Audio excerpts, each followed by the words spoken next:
Hello and welcome to Meeting of the Minds. I am Reiki Master Sharon, and today I am here with my friend Christopher Hanson. And would you like to go ahead and introduce yourself, Chris? Sure. Go ahead. First of all, thank you for having me on this discussion, Sharon. I'm looking forward to it. I hope it is going to be very fruitful for us and anyone listening. Like you said, my name is Christopher. I've got sort of a story of redemption. I grew up with a lot of mental health battles. I've attempted to take my own life. I lost my brother to suicide. I was extremely into, drugs and alcohol, some trouble with the law. I now have over 9 years sober. I've written two books. I coach people one on one to kind of turn their mess into a message, their pain into purpose. I also, sell life insurance. I produce music. I'm a little bit eccentric. I do a lot of different things. But yeah, that's a quick little intro. Sounds good. So that's what you meant by bedroom producer, right? Yes, The yeah, I music. make I make weird electronic sounds on a computer. Okay. Sounds good. Yeah, I like sometimes I like listening to that more like electronic type of music. I'm really into Tool right now. That's Nice. kind of a band that I really resonate with to kind of ground myself. Um, so today we're going to talk a little bit about having a service-oriented mindset and even the possibility of different income streams so that we can find a way to fund our purpose and our mission without overextending our energy.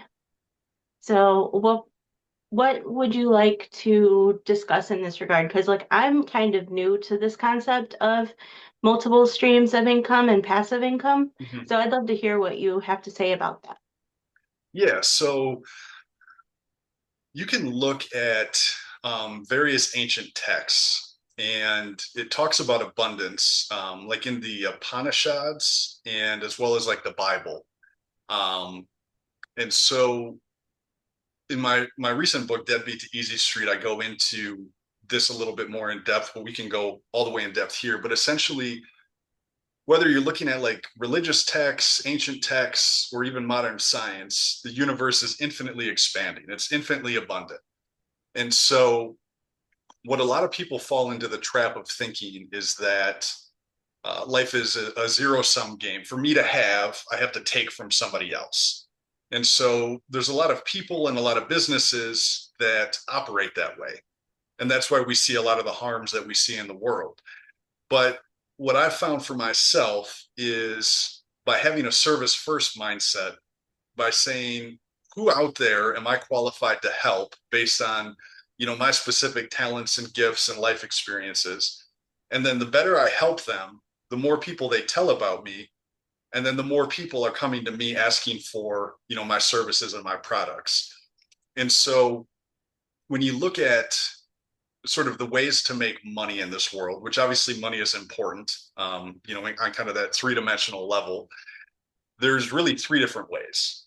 You can trade your time for money, which everybody's familiar with. I mean, this is your standard job. You punch a clock, for 8 hours, you get paid for those 8 hours. The problem with that system is that it's linear. We only have 24 hours in a day. And so one of the questions that I had to myself is, well, how do some people generate generational wealth? How do they create so much money that it lasts more than a lifetime? Because if you just trade time for money, that's mathematically impossible. And the second way that people make money is investing. And a lot of people are familiar with investing, but of course, the problem is you have to have enough money that you can invest with. And the other thing with it too is that investment is a long-term thing. If you take money out of your investments, then your investments will not do as well. I think it was Albert Einstein said the eighth wonder of the world is compound interest. And so, like with investments, you want to keep putting more and more into your positions so that the growth gets greater and greater and greater over time. And the third way to make money, which is how all wealthy people do it, is by creating passive streams of income.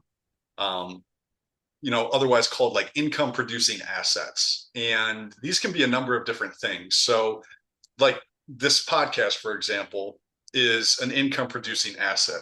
Um, it may not be a massive income producing asset at this stage, but as time goes on, as Reiki Master Sharon's brand grows, then more and more people will view these podcast episodes. And then you've got monetization, potentially brand deals, things like that, that all stem from each one of these episodes. You can also look at, writing books, all sorts of other content on various other social media platforms, creating music, creating art, creating courses, ebooks, programs. All of these types of things are income producing assets. And essentially, what I mean by that is it's something that you work on once, it's one block of time. Like us talking today, this will be, whatever length of time it is, but we're not going to come back and keep making this exact same podcast. It's done once, but then it can theoretically get viewed an infinite number of times. And Yeah. so it's the same thing with a book. You work on it for whatever length of time you work on writing the book, and then it just keeps selling copies and copies and copies. And so the key is, how do we, because we're all made in the image of our creator, right? And Yeah. so that makes us creative beings. And we can either be consumers or creators. And I mean, I think it's important to consume as well. Like, we all need to eat. It's good to get entertained every now and again, to go to it, like a concert or a show or a sporting event, or even just watching some Netflix. There's nothing wrong with that. But I think what's good for our soul and what makes us feel the most alive is when we're in that creative mode. And creating is service, because whether you're making a movie, a TV show, a book, etc., somebody else is consuming it and they're benefiting from it. At least if you're aligned in your creation. Obviously, you can create things that kind of take from people, but that's a whole nother tangent. um so yeah, I don't want to just kind of, I don't know, if you put a quarter in my back, I can just kind of keep talking forever, so I don't want to do that. It's okay.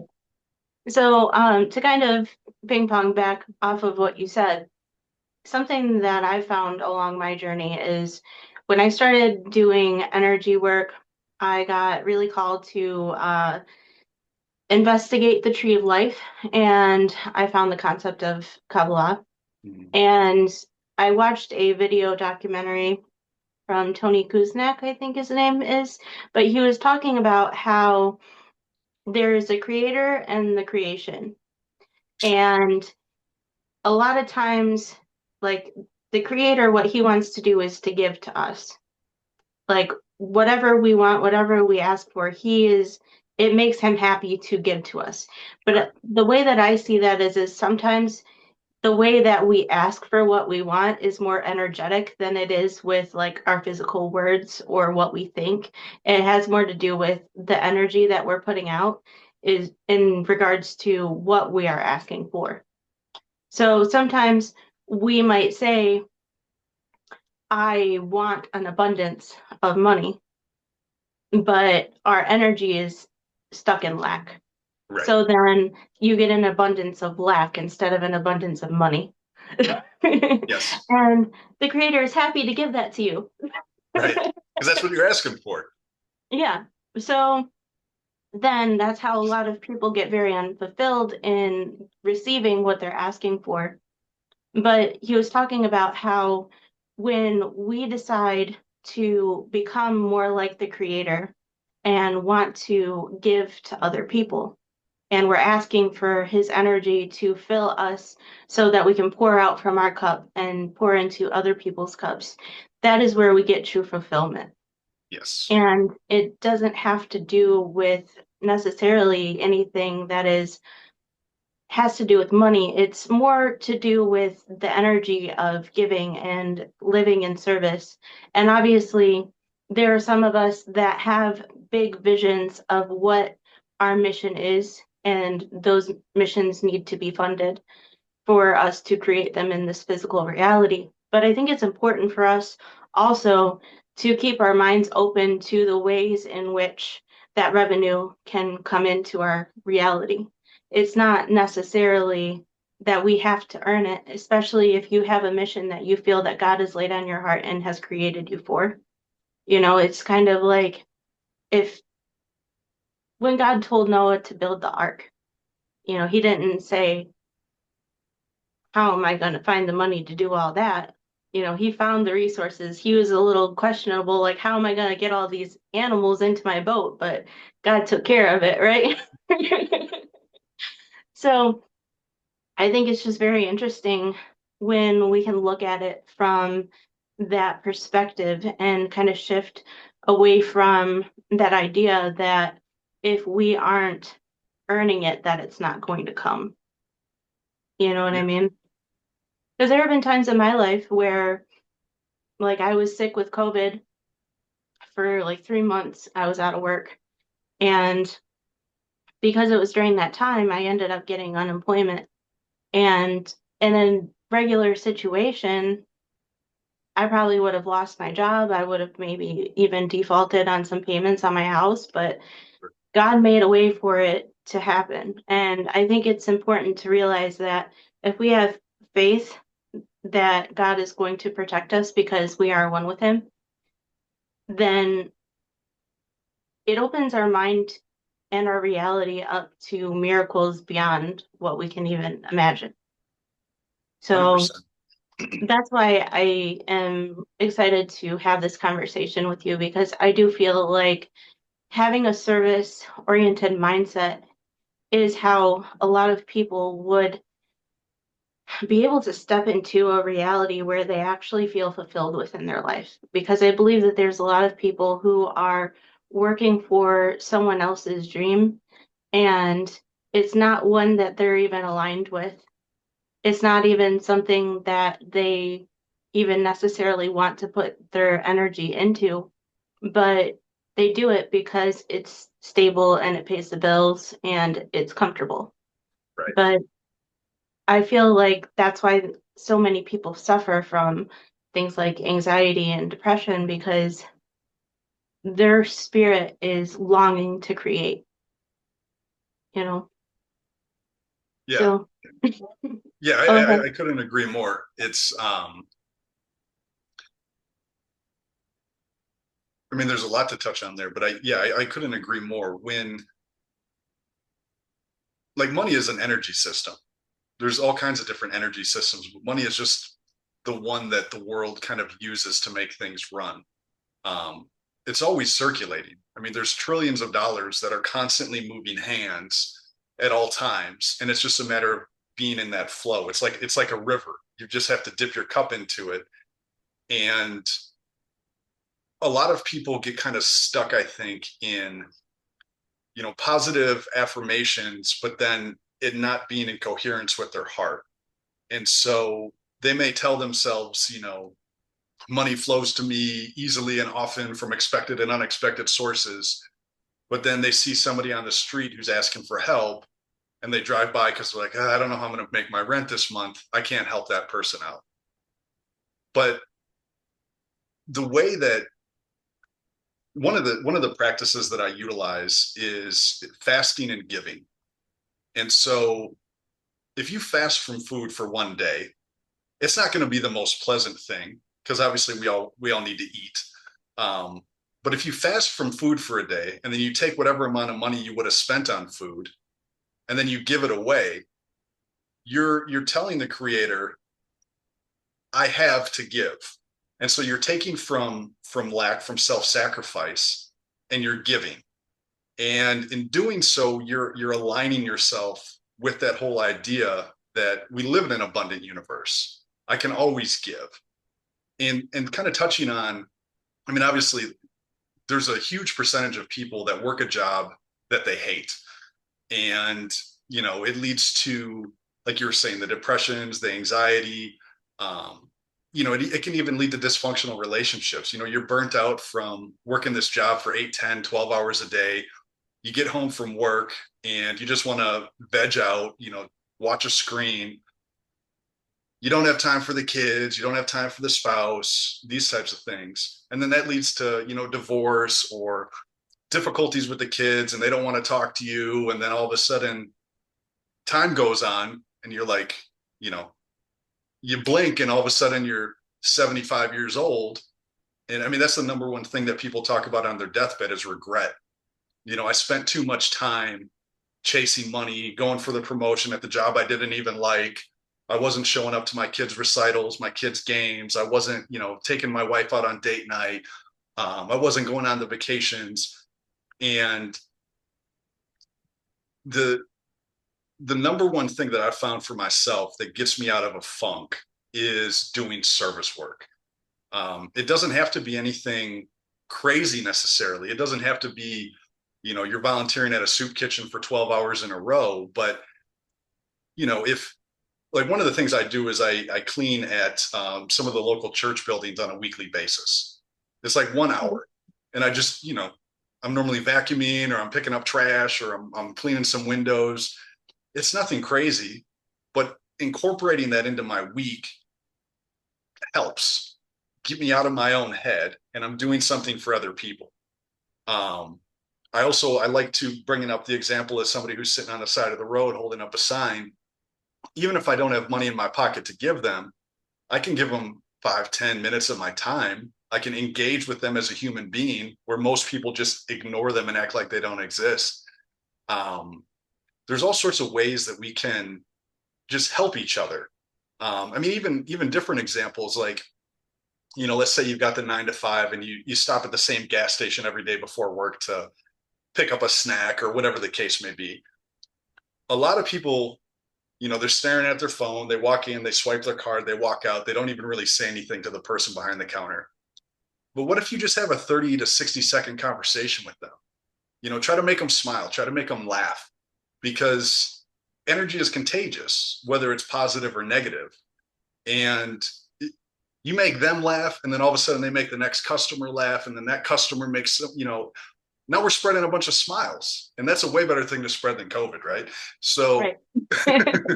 um, yeah, fully in alignment. And it can be easier said than done because I think like all of us as kids, we heard things like, we don't have money for that. Money doesn't grow on trees. We hear these types of things and it gets built into our subconscious.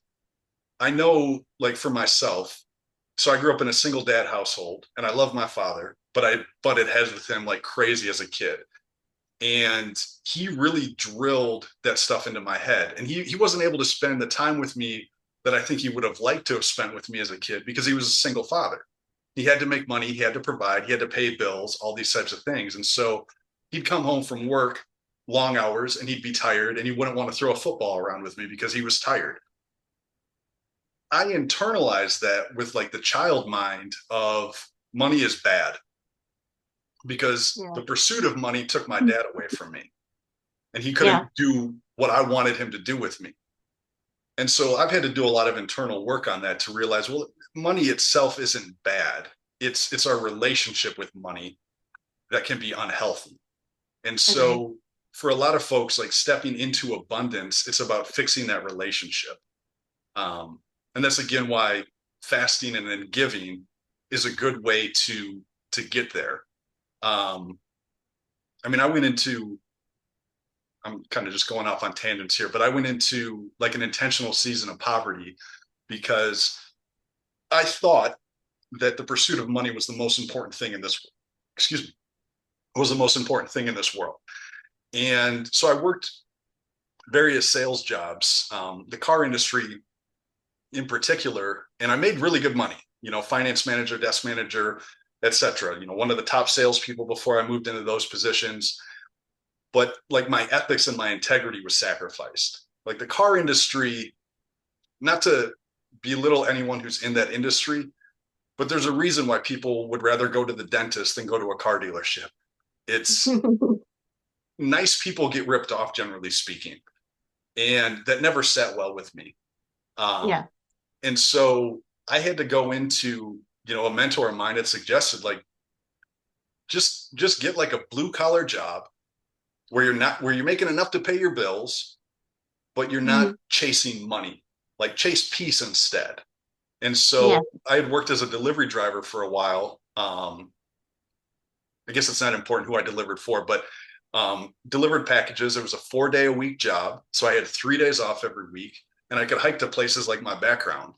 I could climb Mhm. mountains. I spent you know, 8 hours a day, 3 days a week, hiking around and climbing mountains.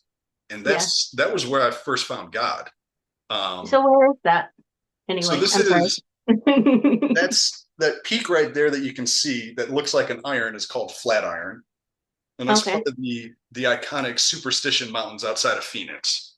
Oh, About nice. 60 miles away from Phoenix, give or take. All right. But yeah, the Superstition Mountains are real cool. It's there's a lot of Native Americans that revere it as a very sacred place. There's a legend of one of the biggest like lost treasure stories in American history, the Lost Dutchman's gold. Supposedly, there's gold in the Superstition Wilderness. I haven't found it yet. We'll see what happens one day. There's even like alien sightings, tunnels or portals to hell, like all sorts of very interesting lore around these mountains. So Wow. um, it's a very Arizona itself is a very spiritual place. Um, yeah. Anyway, but that's where that Sorry is. to cut you off. Go No, ahead. no, no. It's all good. Um, I think that was kind of what I was really going with that. But yeah, I mean that intentional season of poverty, it taught me that I could be happy with very little. Um, I mean, I drive a 25-year-old vehicle. It's I no longer, and that's part of the trap that I think a lot of people get caught up in is keeping up with the Joneses. You got to have the nicest car, you got to have the biggest house, you got to have the newest iPhone, you got to all these types of things. But meanwhile, they don't have enough money to actually live and have experiences, which I think is a much better way to spend money. Um, and don't get me wrong, like in America, it's really tough if you don't have a car. But does it need to be the nicest, shiniest with all the latest gadgets? I don't think so. I mean, I think as long as it gets you from A to B, that's pretty awesome. Um, a roof over your head is a great thing to have, but do you need a bunch of spare bedrooms? I don't think so. And I'm not begrudging anyone that has these things. Um, we do deserve nice things, but to pursue only having nice things, instead of buying $100,000 car, get a $20,000 car and give $80,000 away to charity. I think that's a better use of money. I Um, think that's why a lot of people who are very wealthy end up feeling very drained is because they do have, multiple living situations, different houses, different properties, different cars, and all of these things are holding on to a portion of their energy that isn't being used. yes. And I think it's great nowadays how, people can do like a Airbnb kind of thing. So even if you did have multiple properties, you could still use that to be more of less of a passive income kind of Mhm. because you've already bought the property, you have it, but it's also being utilized. It's helping somebody else as well. I Yeah, think if we can find situations like that, it would actually be a lot more beneficial. And it's like, do you really need to own a convertible if you have all that money? You know what I mean? Like, would it be more fulfilling for you to just rent one for a vacation? You know what I mean? Because most of the times people aren't really going to drive a convertible for their daily vehicle, especially if you live somewhere where it's cold, where it rains a lot, you know? yeah, you're taking it out for a couple months a year on Sundays or something like that. Yeah, Right. And I feel like that can be a very big energy drain too, to hold on to these things that we aren't actually using. Because I think people think that just because someone is a millionaire or a billionaire, that they're happy and they're content, which that isn't always the case. right. You know what I mean? So I think there's definitely a delicate balance that we aren't really taught in our education systems. We are kind of taught like, we go to school and we become a doctor, lawyer, teacher, and there are so many different avenues and things that you can do for careers that can produce revenue. Yeah, And I think that was the biggest thing for me was expanding my mind to look for what those other things were, you know. And that's why I decided that, I kind of wanted to go into this because I felt a big push from spirit to really tap in more with my spirituality, learn more about metaphysics, and I felt called to assist other people on their journey. And with the things that I've overcome, I feel like I'm in a good position to empathize with a pretty decent amount of the population, you Absolutely. know. But it's like it can, I'm still not at the point where I am really seeing the fruit of the foundation. You know what I mean? Like Mhm. I planted the seeds, they're in the soil, the roots are growing, it's becoming stable. And I think a lot of the people that I know are kind of in this position where, we're doing all of the work and we're establishing this strong foundation so that we can have this great big strong tree that's going to support all of these wonderful people. But we haven't seen the fruit yet. Right. you know. But I think it's coming. I feel, this is the first time anybody that's pretty much living has gone into the era where Pluto isn't in retrograde anymore. It's been like 200 250 some years, years. isn't it? I think it was 250. I'm not sure. Don't quote me on it. You can Google it. But Yeah, yeah, yeah. Yeah, it's longer than any of us have been alive. yeah. So I'm excited to see what comes from this energy because I do feel like more people are becoming more open-minded with concepts of energy and understanding how it plays a role in our physical reality because I believe that everything manifests here from the spiritual realm. And Yes. that's why sometimes things don't make sense. Yeah. And to me, I kind of see earning or even just getting money is it for me it's kind of like a direct reflection with also how much you know, how much is unlocked in your energy, and also how much you are contributing to the collective consciousness. And that doesn't always have to be that you're teaching. It can sometimes even be entertainment. I think that's why we see football players and things like this who are making millions and millions of dollars because they have so many eyes on them that are being entertained by them. And Right. they're giving them some kind of energy. And it's very interesting when you look at it because it doesn't matter if it's positive energy or negative energy. And a lot of times it's both.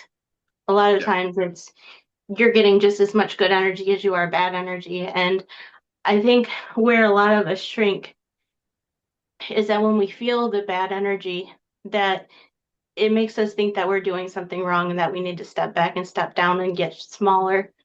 But I think being able to hold your nervous system in those times is really what catapults us forward because there are just as many people who are saying how much they love you and how much what you're doing is making an impact on their lives as much as there are people who are saying that you're an idiot and they can't believe that you're doing what you're doing. You know what I Yeah, mean? yeah, So it's just an yeah. interesting dynamic to see unfold. Yeah. No, it's that reminded me of and I'm probably going to get it the wording not quite precise, but a friend of mine had said something along the lines of science has proven that what we perceive with our five senses is less than 1% of all that there is, but all that there is. And so that's part of this journey through life is being able to see with faith and not by sight. And so, with your analogy of, planting seeds, but the tree hasn't sprouted out of the soil yet. Um, that's why I think faith is really important. And by keeping your nervous system aligned, you can you can have peace and you can know things are going to work out before you necessarily see the evidence of it. because I mean, if you can't be at peace and full of love and joy with $0 in your bank account, $1 million isn't going to fix that.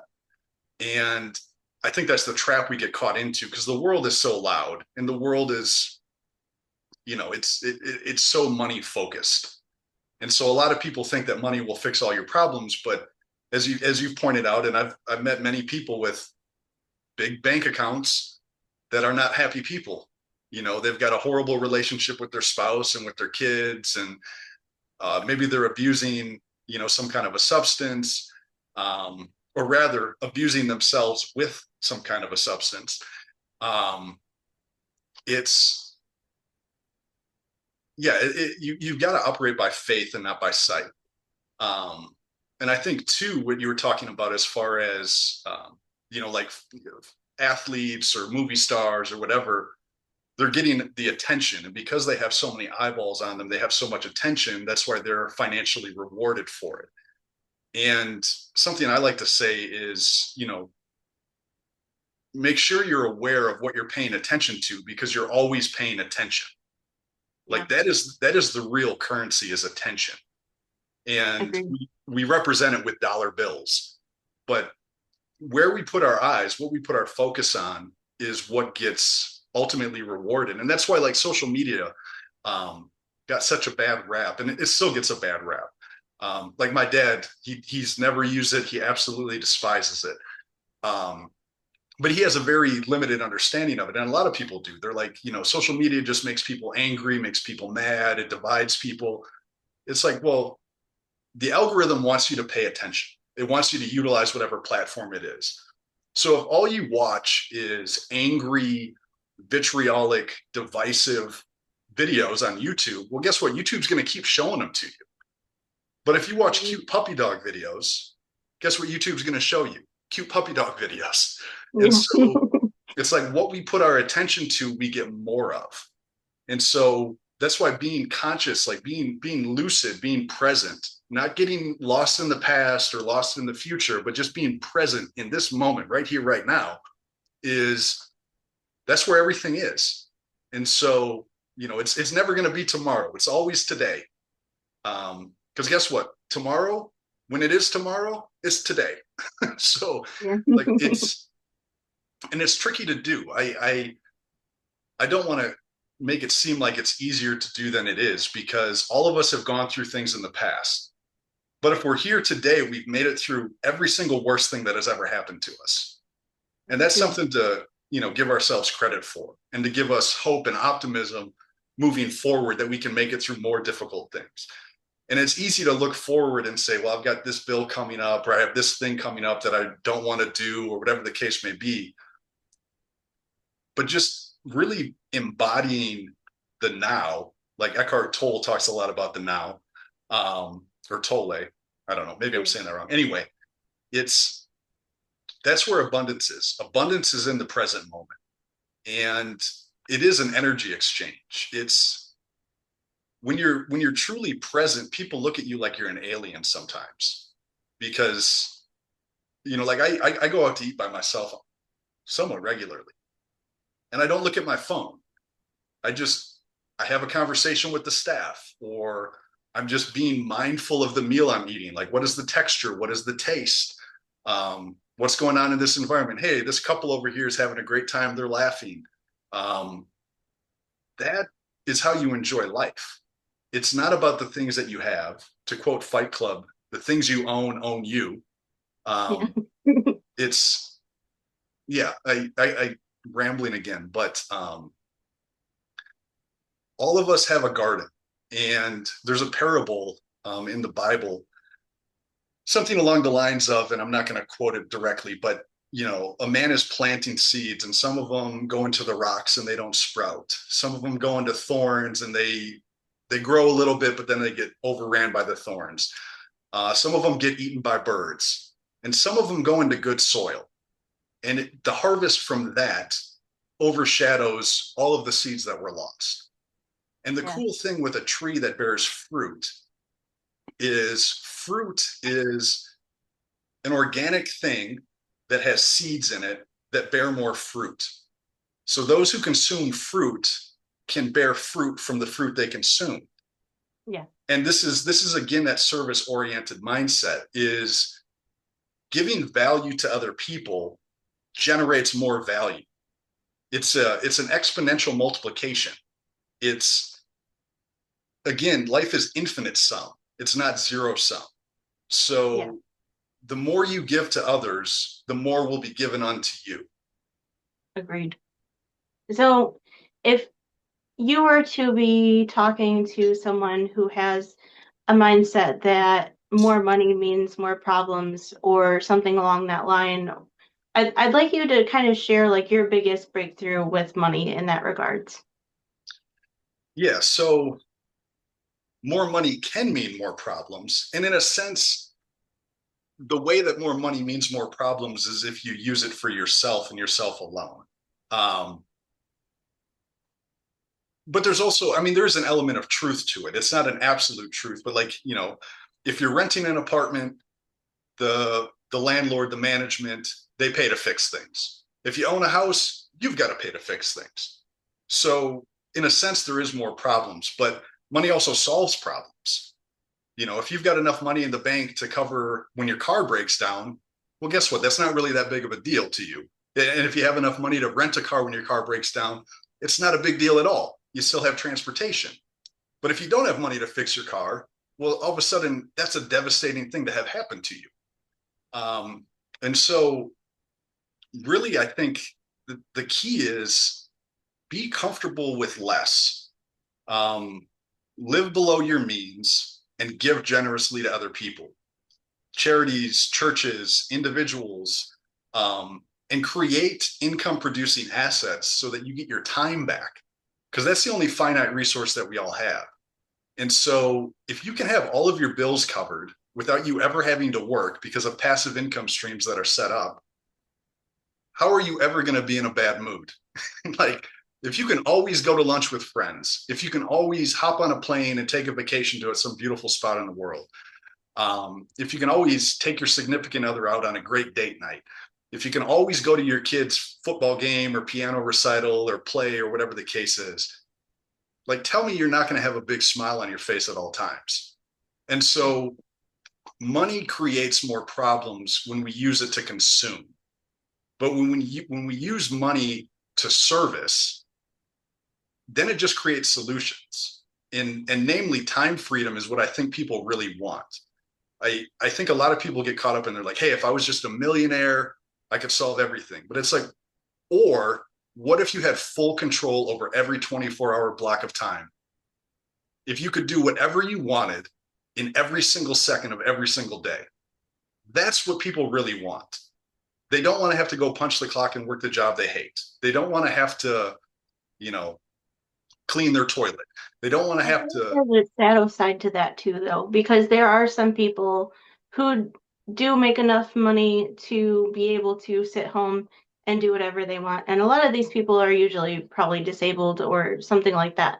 But even that can become heavy after a while because if you aren't giving your energy to it comes back to that same dynamic of service because if you don't feel like you have anything to give the collective, or I mean, even if it's like you said, your time or your energy, or making somebody a meal, or having tea with someone, or something like that, like I feel like it can become very lonely and sure, very depressing, even if you do have all of your financial needs met. You know what I mean? So it's a very a delicate balance, I think, to actually be able to tap into our intuition and find out what our mission is and what our purpose is and what that's the the key word right creators, there. yeah, it's what we're being called to bring into this reality. I believe everybody that's here was brought here for a reason. We all have people that we were made for, you Yes. know? And we all belong to the people that we are made for. But if we don't know what our mission is, then it's really hard to know who you belong with, Yeah, you know? And that's something that I learned from Melanie Ann Layer, which I think she's amazing. She is a coach. She runs a lot of her things off of Facebook, and she's a millionaire. But I really love the way that she goes about doing her aligned business because it's like it feels so natural, you know? And I think if we can really tap into that God zone for ourselves and figure out what that mission is, even if it's just to be a mother to 10 kids, that's a huge that's a huge accomplishment in itself. Like Amen. people give or people die giving birth every day. So to be able to be a mother and to raise children that are being successful, I think that's absolutely amazing. And I think a lot of times we don't always give ourselves enough credit for the things that we are contributing to the collective consciousness because society has kind of taken away from the depth of it, Yeah. you know. But that's all in alignment with a MO to kind of keep people beating the machine. You know what I mean? Yeah. No, Yeah. yeah, it's purpose is that key thing. Like everyone asks, why am I here? And if you don't uncover your purpose, your mission, well then what the world tells you is what you're here for is to work a job, make money, spend that money, and then die. And that's pretty bleak. Like Hmm. it makes sense that people get depressed and anxious and have other mental health issues. It makes sense that people abuse themselves with alcohol or drugs because if you haven't cultivated that purpose, the one that's given to you is just it's not fulfilling. And that's another, I guess, key thing. People want to be fulfilled. And there's so many different ways to be fulfilled. Like, I mean, being a mother, being a father, um, that is an immensely fulfilling thing for people that truly engage with that role. And if we don't have mothers and fathers, well, guess what? We don't have a human species. Like, Yeah. I mean, and that's actually a legitimate problem in a lot of countries nowadays. Is we're not creating more people at a fast enough rate. Um, and the reasons why a lot of people give for it is because they think the world is all doom and gloom and I wouldn't want to bring a kid into this world or that type of thing. But again, back to paying attention, like we get what we sow. And so if all you're looking at is the bad things in the world and you're not looking to be a positive light and shine your light, then the world's just going to get darker. But Agreed. I don't know. It's again, it's why like my brand is called Hope Easy Life, is because with hope, life gets easy. And Yeah. the more of us that live with hope, the easier this life gets for everybody. And like there's an old some Eastern tradition, it talks about like how do you clean up the world? You start with your back porch. And if I Yeah. clean up my back porch and you clean up your back porch and all 8 billion other people clean up their back porch, we've got a pretty clean, beautiful world. And Sure. it's so easy, especially with like mainstream media. You hear about these wars in these faraway lands. You hear about these natural disasters far away. You hear about riots going on someplace, and it's like all these awful things that I can't affect. But what I can affect is how I interact with the people that I come across in my day. I can make sure that my relationships are as strong and as positive as possible. I can, like one of the things that I do with my church is I meet with a lot of the seniors, especially the ones that live alone, the widowers, the widows, or even just single folks for some other reason, because they don't have a lot of people to interact with them, but they have value. It's Yeah. I think our society is very obsessed with. I'm going off on kind of a tangent, but is very obsessed with youth, and I think a healthy society really values all age groups. Like, don't get me wrong, kids are the future, of course. They're very, very important. But there's a lot of wisdom that gets acquired by the time you reach 80, 90 years old. And For sure. some of my best friends are 70, 80, 90 years old. Like it is a treat to spend time with them. Um, Mhm. so it's again, it's like you said, finding that purpose. And each of us, I think, does have a somewhat unique purpose. We're not all called to do the same things. And it's important to recognize that whatever your purpose is, it's valuable, it's needed. You don't have to think that your purpose is to save the blue whales or something like that, and that only that purpose matters, and your purpose doesn't, because your purpose is to make beautiful music, or your purpose is to teach kids ballet, or whatever thing it happens to be. Like if it lights you up and it makes you, we've all had that feeling where you're in that flow state and time is just kind of just standing still, and you just feel really good throughout your whole body. Like that is a clue as far as what you Yeah. should be doing with life. Like we need to look for more things that light us up, and then recognize the signals that we're getting from the things that dim that light. And it's like, okay, maybe I went to college for this degree and I got this job in the field and I'm making a bunch of money, but I'm miserable all the time. There's nothing wrong with walking away from all of that and And moving into something that does fit.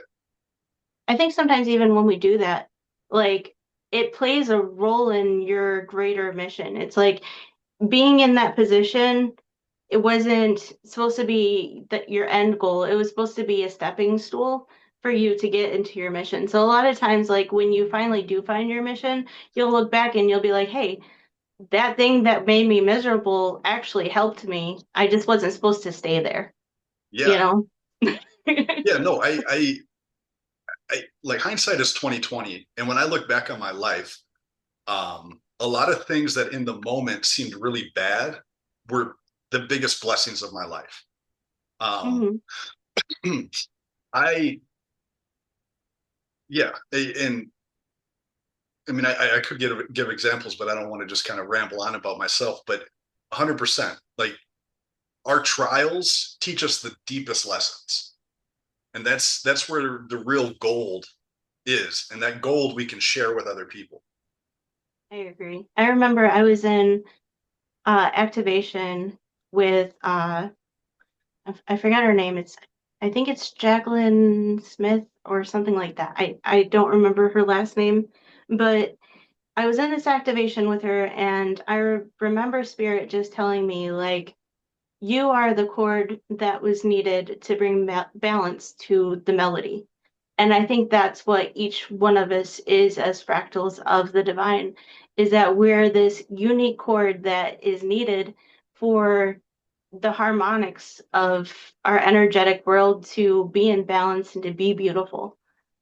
And I think that's just a wonderful thing. But I want to thank you so much, Christopher, for coming on here with me today. Would you like to let people know how they can get in contact with you? Yeah, they can get in contact with me at my main website, which is hopeezy.life, HOPEZY.life.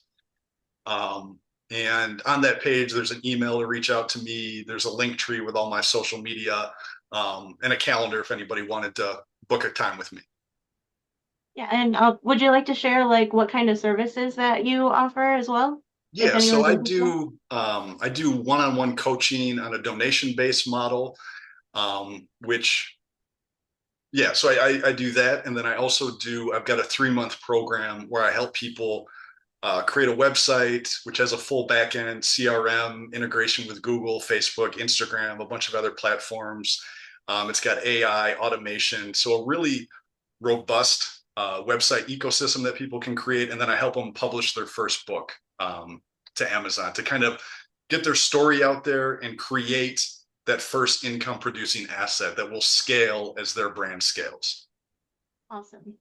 So thank you again for joining with Thank me. you. It's been a pleasure talking about this. I feel like it's going to help a lot of people. So I really appreciate you.